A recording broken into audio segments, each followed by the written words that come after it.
आई भैया गीत संगीत के माध्यम से एक बार फिर से सुविचार गीत बाबा भोलेनाथ के चरणों में नमन करते हुए बादल भैया के देख रेख में लेके आयल बानी।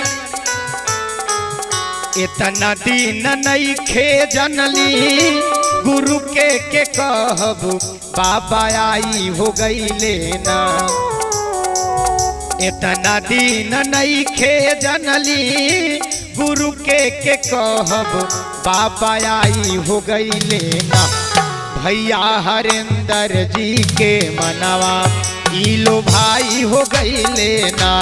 भैया हरिंदर जी के मनवा मेलो भाई हो गई लेना।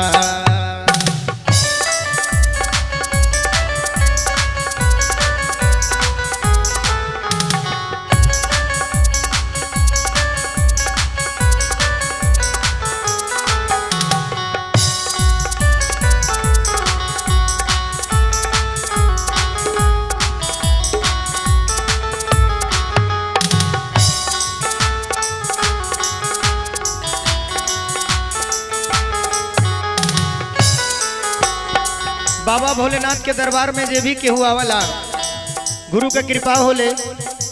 जे जे भी जाला शिव गुरु के शरण में दुख दूर होला सब लोगवन के क्षण में।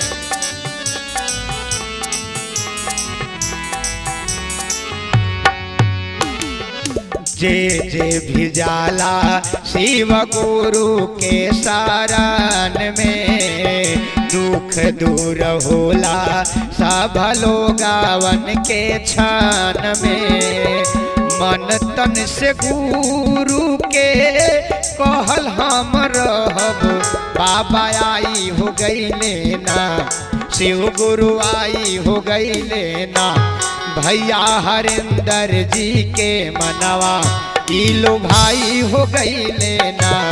भैया हरिंदर जी के मनवा मेलो भाई हो गई लेना।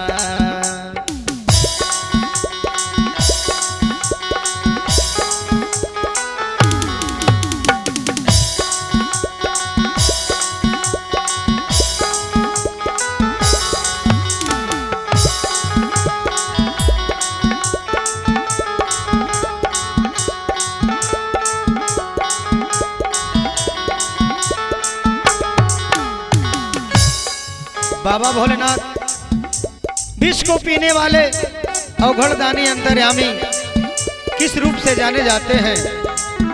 गीत के माध्यम से गुरु बहना गुरु भाई कहना है।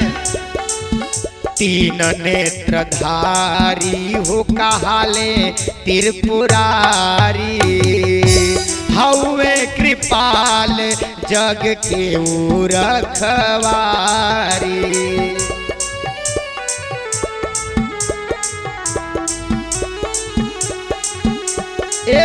तीन नेत्रधारी हो कहाले त्रिपुरारी हवे कृपाल जग के रखवारी। अमृत हो विषहर गम सब सहब बाबा आई हो गई लेना। हे शिव गुरु आई हो गई लेना। भैया हरिंदर जी के मनवा इलो भाई हो गई लेना।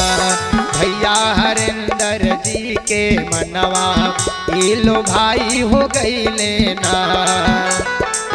इतना दिन नहीं खे जनली गुरु के कहब बाबा आई हो गई लेना। हे शिव गुरु आई हो गई लेना। भैया हरिंदर जी के मनवा इलो भाई हो गई लेना। भैया हरिंदर जी के मनवा मेलो भाई हो गई लेना। भैया हरिंदर जी के मनवा मेलो भाई हो गई लेना। भैया हरिंदर जी के मनवा मेलो भाई हो गई लेना। अगर आपको ये गाना पसंद आए तो आप हमारे चैनल को सब्सक्राइब एवं लाइक जरूर करें।